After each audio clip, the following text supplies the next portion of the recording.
എല്ലാ കാലത്തും ഈ പ്രതിപക്ഷ പാർട്ടികളുടെ ശത്രുവാണ് അദാനി. പ്രത്യേകിച്ച് നിലവിലെ ഒരു സാഹചര്യമുണ്ടല്ലോ. ഇപ്പോൾ ഗുജറാത്തുകാരനായ അദാനിയെ, ഗുജറാത്ത് എന്ന് പറയുമ്പോഴേ ഇവിടെ പലർക്കും അലർജിയാണ്.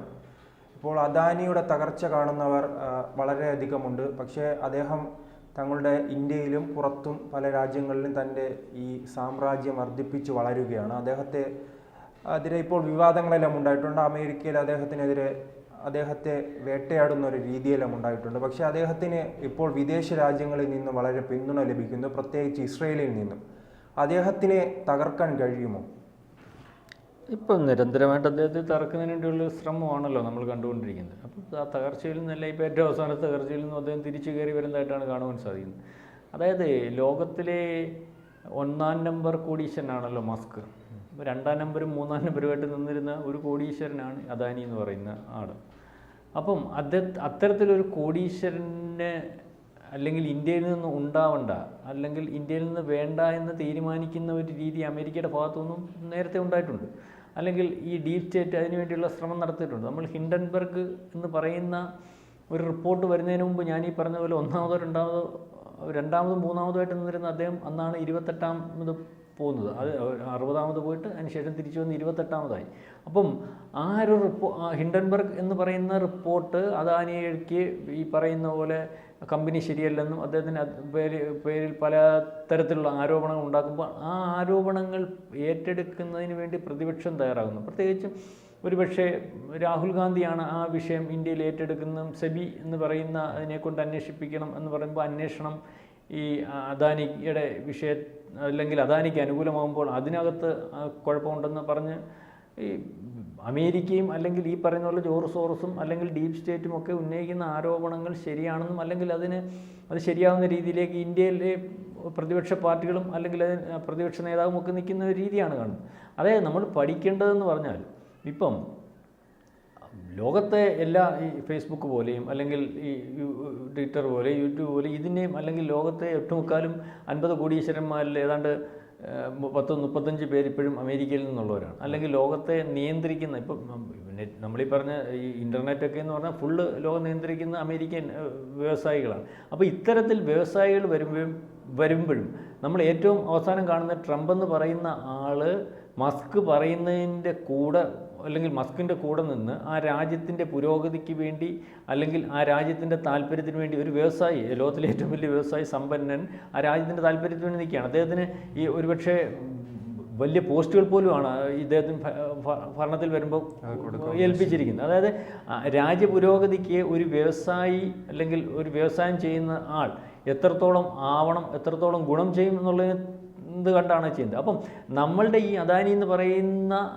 ആൾ ലോകത്തുടനീളം എത്ര പോർട്ടുകളുണ്ടെന്നറിയും.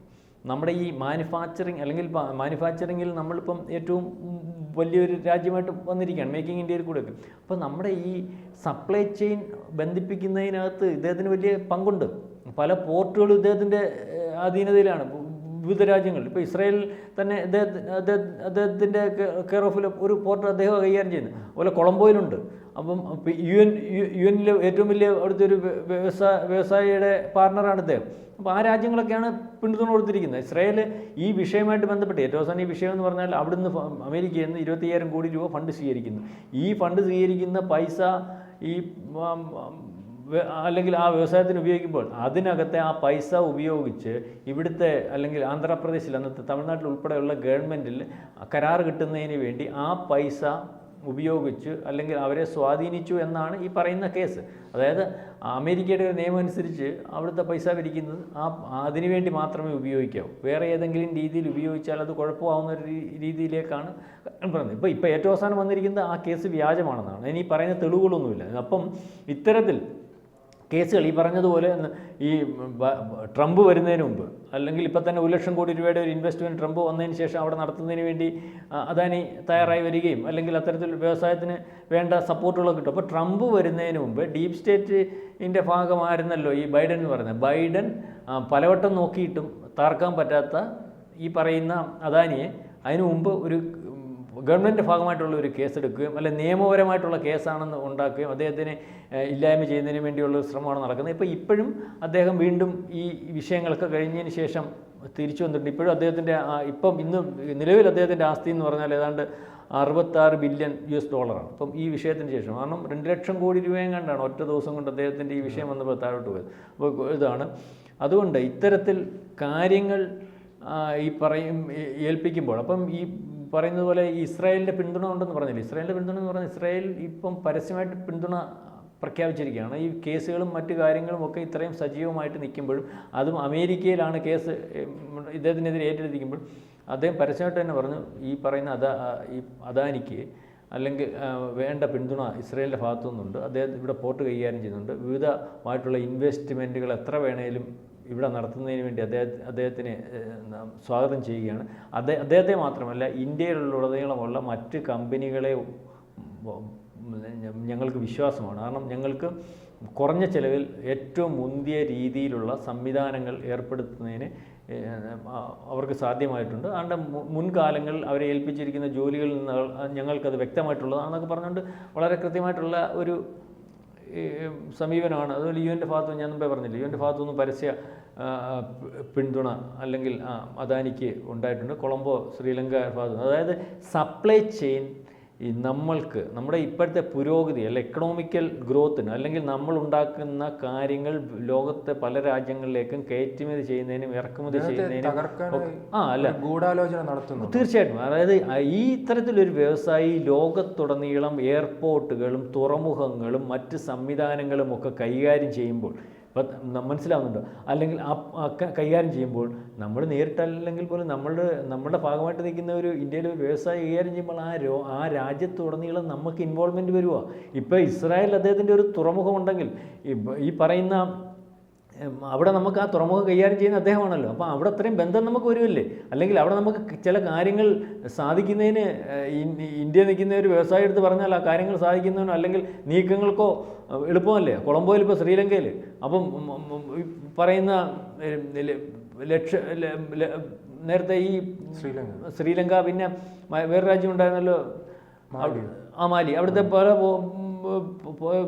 വ്യവസായങ്ങളും ഇപ്പോൾ ഇത് ഏറ്റെടുക്കുന്നതിനകത്താണ്. അതുപോലെ ഈ ലോകത്തുള്ള ഉടനീളമുള്ള പല തുറമുഖങ്ങൾ അല്ലെങ്കിൽ വിമാനത്താവളങ്ങൾ പല വ്യവസായങ്ങൾ ഈ രാജ്യങ്ങളൊക്കെ ആയിട്ട് ഇദ്ദേഹത്തിന് ബന്ധം വരുമ്പോൾ ലോകത്തിൽ ബന്ധം വരുമ്പോൾ നമ്മുടെ സപ്ലൈ ചെയിനിൻ്റെ കാര്യത്തിൽ അല്ലെങ്കിൽ നമ്മുടെ ക്രയവിക്രയത്തിൻ്റെ കാര്യത്തിൽ മാനുഫാക്ചറിങ് ചെയ്യുന്ന സാധനങ്ങൾ പല രാജ്യങ്ങളിൽ എത്തിക്കുന്നതിൻ്റെ കാര്യത്തിൽ വിവിധ രാജ്യങ്ങളുമായിട്ട് ബന്ധം ഉണ്ടാക്കുന്നതിൻ്റെ കാര്യത്തിൽ ഇതൊക്കെ വരുന്നത് കണ്ടുകൊണ്ടാണ് ഇത്തരത്തിൽ തകർക്കുന്നതിന് വേണ്ടി അമേരിക്ക തയ്യാറാകുന്നത്. അമേരിക്കയിലെ വ്യവസായികൾ അല്ലെങ്കിൽ ലോകത്തെ ഏറ്റവും കൂടുതൽ വ്യവസായികൾ അവരുടെ രാജ്യത്തു നിന്നുള്ളപ്പോൾ പോലും ലോകത്തിലെ ഏതാണ്ട് 3% കാര്യങ്ങളും അല്ലെങ്കിൽ ലോകത്തെ നിയന്ത്രിക്കുന്നത് അവരാണെങ്കിൽ പോലും മറ്റ് രാജ്യങ്ങളിൽ നിന്ന് ഒരു വ്യവസായി ഉണ്ടാവുന്നതിനോ അതിനകത്ത് മത്സര സ്വഭാവത്തിൽ വരുന്നതിനോ ഒന്നും അവർക്ക് താല്പര്യമില്ല. അതുകൊണ്ട് തന്നെയാണ് ഇത്തരം നീക്കങ്ങൾ നടത്തുന്നത്. അതായത് ഇപ്പം ഏറ്റവും അവസാനം ലോകത്തെ ഏറ്റവും വലിയ കോടീശ്വരനായിട്ടുള്ള മസ്ക് 1 മില്യണിലേക്ക് വരുന്നതിന് ശേഷം ഇത്രയും പുറകോട്ടടിച്ച അദാനി അദ്ദേഹം വന്നതിന് ശേഷം രണ്ടാമത് വരാൻ സാധ്യതയുള്ളത് ഇദ്ദേഹമാണെന്ന് ഈ ലോകത്തിലെ അമേരിക്കയിൽ തന്നെയുള്ള ഒരു മാധ്യമം നേരത്തെ റിപ്പോർട്ട് ചെയ്തതാണ്. അല്ലെങ്കിൽ ഈ സാമ്പത്തിക നാം ഇന്ത്യയിലേക്ക് വരികയാണെങ്കിൽ ഈ എന്തുകൊണ്ടാണ് ഈ രാഹുൽ ഗാന്ധി ഉൾപ്പെടെയുള്ള പ്രതിപക്ഷ നേതാക്കൾ ഈ അദാനിയെ തകർക്കാൻ ശ്രമിക്കുന്നത്? കാരണം നമ്മുടെ രാജ്യത്തിൽ നിന്നൊരു വ്യവസായം ഉയർന്നു വരുമ്പോൾ ഇപ്പം നമ്മുടെ രാഷ്ട്രീയക്കാരും അതോടൊപ്പം തന്നെ മറ്റ് ഉദ്യോഗസ്ഥരുമല്ല അദ്ദേഹത്തെ പിന്തുണയ്ക്കാനല്ലേ ചെയ്യാനുള്ളത്. ഇപ്പോൾ കേരളത്തിൽ തന്നെ യൂസഫ് അലി ഉണ്ട്. നാമെല്ലാം ഈ സർക്കാരിലെ വലിയ സഹായങ്ങളാണ് ചെയ്യുന്നത്. കാരണം നമുക്കൊരു അഭിമാനമല്ലേ നമ്മളെ നാട്ടിൽ. അഭിമാനമല്ല, ഇവരൊക്കെ തരുന്ന ഇവരൊക്കെ ചെയ്യുന്ന വ്യവസായങ്ങൾ കൊണ്ട് നമുക്ക് കിട്ടുന്ന ടാക്സ് എത്ര വലുതാണെന്നറിയോ. അപ്പോൾ നമ്മൾ പിന്തുണയ്ക്കുന്നതിന് പകരം നമ്മൾക്ക് എതിരെ നിൽക്കുന്ന രാജ്യങ്ങൾ അല്ലെങ്കിൽ നമ്മുടെ രാജ്യത്തെ തകർക്കാൻ നിൽക്കുന്ന ആൾക്കാർ ഇറക്കുന്ന നെറേറ്റീവ്സിനും അല്ലെങ്കിൽ അവർ ഇടുന്ന പദ്ധതികളുടെയും ഭാഗമായിട്ട് നിൽക്കുന്നതിന് വേണ്ടി നമ്മുടെ പ്രതിപക്ഷ പാർട്ടികൾ തയ്യാറാവുന്നുണ്ട്. അതൊരു പക്ഷേ അവരുടെ അധികാരത്തിൽ വരുന്നതിന് വേണ്ടി എടുക്കുന്ന കുറുക്കുവഴികളാണ്. പക്ഷേ അത് ഇന്ത്യയിൽ മാത്രമാണ് അങ്ങനെ കാണുന്നത്. നമ്മൾ മനസ്സിലാക്കേണ്ട ഒരു കാര്യം, മറ്റ് രാജ്യങ്ങളിലെ പ്രതിപക്ഷ പാർട്ടികൾ ന്യായമായ കാര്യങ്ങൾ അല്ലെങ്കിൽ രാജ്യത്തിൻ്റെ പുരോഗതിക്ക് ഉതകുന്ന രീതിയിലുള്ള കാര്യങ്ങൾ വരുമ്പോൾ അതിന് രാജ്യത്തിൻ്റെ ഭാഗമായിട്ടാണ് നിൽക്കാറുള്ളത്. അതായത് ഏത് രീതിയിലും രാജ്യത്തിനെ തകർത്ത് അധികാരത്തിൽ വരുന്നതിന് വേണ്ടിയുള്ള ശ്രമമൊന്നുമില്ല. ഇപ്പോൾ ഈ അദാനി അല്ലെങ്കിൽ അംബാനി എന്നുള്ള വ്യവസായികൾ ഈ നേരത്തെ കോൺഗ്രസ് ഭരിച്ചുകൊണ്ടിരിക്കുമ്പോൾ അവരുടെ ഭാഗമായിട്ടാണ് നിൽക്കുന്നത്. അത് ഏത് രാജ്യത്തിൻ്റെയും പുരോഗതിക്ക് ആ രാജ്യത്ത് ബിസിനസ്സുകാരുണ്ടാകും, ആ രാജ്യത്ത് സമ്പന്നരുണ്ടാകുന്നതും ഒക്കെയാണ് തന്നെയാണ് നല്ലത്. അത്തരത്തിൽ സമ്പന്നരുണ്ടായില്ലെങ്കിൽ ആ രാജ്യത്തിന് പുരോഗതി ഉണ്ടാകത്തില്ല. സമ്പന്നരില്ലാതാവുക എന്ന് പറഞ്ഞാൽ അതിൻ്റെ അർത്ഥം എന്തോ? ഇപ്പം നമ്മുടെ വീട്ടിൽ തന്നെ, നമ്മുടെ വീട്ടിൽ ആർക്കും വരുമാനം ഇല്ലാത്തവരാണെങ്കിൽ നമ്മുടെ വീട് പട്ടിണി എന്നല്ല എൻ്റെ അർത്ഥം. അപ്പോൾ വീട്ടിൽ നിന്ന് ഒരാൾക്ക് വരുമാനം ഉണ്ടാകുമ്പം കുറച്ച് നമ്മുടെ വീട് സമ്പന്നവും, 2 പേർക്ക് വരുമാനം, 5 പേരുണ്ട്, 5 പേർക്കും വരുമാനമുള്ളതും അല്ലെങ്കിൽ ജോലിയുള്ളതും ബിസിനസ്സുകാരും ഒക്കെ ആ വീട് പിന്നെ പറയുന്ന ലക്ഷപ്രഭുവും കോടീശ്വരനാവും. അതുപോലെ തന്നെ രാജ്യത്തിൻ്റെ കാര്യങ്ങൾ. ഈ രാജ്യത്ത് വ്യവസായികളും അല്ലെങ്കിൽ സമ്പന്നരും ഒക്കെ കൂടുമ്പോഴാണ് ആ രാജ്യത്തിൻ്റെ ഗ്രോത്തും എക്കണോമിക്കൽ ഗ്രോത്തും ഒക്കെ വലുതാവും. ഇത് മനസ്സിലാക്കുന്നത് കൊണ്ടും അല്ലെങ്കിൽ നമ്മുടെ രാജ്യത്തിനകത്ത് നിൽക്കുന്ന വ്യവസായികൾക്ക് വേണ്ട പുരോഗതി, ഇപ്പോൾ ട്രംപ് കൊടുക്കുന്ന പോലെ തന്നെ നരേന്ദ്രമോദി വ്യവസായികൾക്കെല്ലാം വേണ്ട സപ്പോർട്ട് കൊടുക്കുന്നുണ്ട്. അനാവശ്യമായിട്ടുള്ള ഒരു കാര്യങ്ങളും ചെയ്തു കൊടുക്കുന്നില്ല. വ്യവസായം ന്യായമായിട്ട് ചെയ്യുന്നതിന് വേണ്ടി വേണ്ട സപ്പോർട്ടുകളെല്ലാം കൊടുക്കുന്നുണ്ട്. അത് മോദി ഗുജറാത്ത് മുഖ്യമന്ത്രിയായിരുന്നപ്പോഴും വ്യവസായികളെ പ്രൊമോട്ട് ഉണ്ടായിരുന്നു. ഇപ്പോഴും അതേ ചാനലിൽ തന്നെയാണ് ഗുജറാത്ത് പൊയ്ക്കൊണ്ടിരിക്കുന്നത്. അതുകൊണ്ടാണ് ഗുജറാത്തിൽ ആ ഡെവലപ്മെൻറ്റ്സ് ഉണ്ടാകുന്നത്. അതുതന്നെയാണ് ഇദ്ദേഹം ഇന്ത്യയുടെ നേതൃത്വത്തിൽ വരുമ്പോഴും ഇന്ത്യയിൽ മേക്കിംഗ് ഇന്ത്യ പദ്ധതി കൊണ്ടുവരുന്നു. ആ മേക്കിംഗ് ഇന്ത്യയിൽ കൂടി ഉണ്ടാക്കുന്ന സാധനങ്ങൾ വിദേശ രാജ്യങ്ങളിൽ എത്തിക്കുന്നതിന് വേണ്ടി, കയറ്റുമതി ഇറക്കുമതിക്ക് വേണ്ടി ശ്രമിക്കുന്നു. അതിന് സപ്ലൈ ചെയിൻ ഉണ്ടാക്കുന്നു. അതിനുവേണ്ടി നമ്മുടെ വ്യവസായികളെ അതിനകത്ത് ഇൻവോൾവ് ആക്കുന്നു. ആ വ്യവസായികളെ കൊണ്ട് ലോകത്ത് ഉള്ള വ്യവസായികളെ അല്ലെങ്കിൽ ഇന്ത്യയിലേക്ക് ഇൻവെസ്റ്റ് ചെയ്യിപ്പിക്കുന്നു. ഇതൊക്കെയാണ് നടക്കുന്നത്. അപ്പോൾ ഇത്തരത്തിൽ പോകുന്നതിനെ തടസ്സം നിൽക്കുന്നതിന് വേണ്ടി അമേരിക്കയെ ശ്രമിക്കുന്നുണ്ട്. അമേരിക്കയുടെ സ്വഭാവം പണ്ടുതൊട്ടേ അതിനുവേണ്ടി നമ്മുടെ രാജ്യത്തെ പ്രതിപക്ഷ കക്ഷികൾ, അത് എന്തുകൊണ്ടാണെന്ന് നമുക്ക് മനസ്സിലാവുന്നില്ല. ഒരുപക്ഷെ അവരുടെ രാഷ്ട്രീയം അതായിരിക്കും. പക്ഷേ അത് പുനഃപരിശോധിക്കേണ്ടതുണ്ട്. കാരണം രാജ്യത്തിൻ്റെ പുരോഗതിയിലൂന്നി അവർ നാളെ കാലത്തെ വന്നാലും ഈ രാജ്യത്തിൻ്റെ പുരോഗതി അല്ലെങ്കിൽ രാജ്യത്തിൻ്റെ എക്കണോമിക് ഗ്രോത്ത് വലുതായാൽ അവർക്ക് രാജ്യത്തെ കൂടുതൽ നിറയിലെത്തിക്കുന്നതിന് വേണ്ടി സാധിക്കും. ഏതായാലും ഇസ്രായേൽ പറഞ്ഞിരിക്കുന്നത് ആരെതിർത്താലും അദാനിയെ ഞങ്ങൾ കൈപിടിയത്തില്ല, അല്ലെങ്കിൽ അദാനി അത്തരത്തിൽ നല്ലൊരു വ്യവസായിയാണ്, വേണ്ട പിന്തുണ ഞങ്ങൾ കൊടുക്കും, അദ്ദേഹത്തിന് എത്ര വലിയ രീതിയിലും ഇൻവെസ്റ്റ് ചെയ്യുന്നതിന് വേണ്ടി ഇസ്രായേൽ സാധിക്കും, അതിനെ ഇസ്രായേൽ സ്വാഗതം ചെയ്യുന്നു. അതുപോലെ തന്നെ ഈ ശ്രീലങ്കയും അല്ലെങ്കിൽ UN-ഉം അതുപോലെ ലോകത്തെ പല രാജ്യങ്ങളും അദ്ദേഹത്തിൻ്റെ അതോട് അനുഭവം പ്രകടിപ്പിച്ച് മുന്നോട്ട് വരുന്നുണ്ട്. പലവട്ടം തകർക്കാൻ ശ്രമിച്ചിട്ടും വീണ്ടും അദാനി ഈ ലോകത്തിൻ്റെ നമ്പർ 1 വ്യവസായ അല്ലെങ്കിൽ എണ്ണപ്പെട്ട വ്യവസായികളുടെ ലിസ്റ്റിലേക്ക് വന്നുകൊണ്ടിരിക്കുകയാണ്. അപ്പം അത്തരത്തിലേക്കാണ് കാര്യങ്ങൾ നീങ്ങുന്നത്. അമേരിക്കയുടെ അവസാനത്തെ ഈ പറയുന്ന അദാനിക്കെതിരെയുള്ള നീക്കവും പൊളിഞ്ഞു എന്നാണ് നമുക്ക് മനസ്സിലാവുന്നത്. കൂടുതൽ വാർത്തകളും വിശേഷങ്ങളും നിങ്ങളിലേക്ക് എത്താൻ ABC മലയാളം സബ്സ്ക്രൈബ് ചെയ്യുക, ബെൽ ബട്ടണും അമർത്തുക.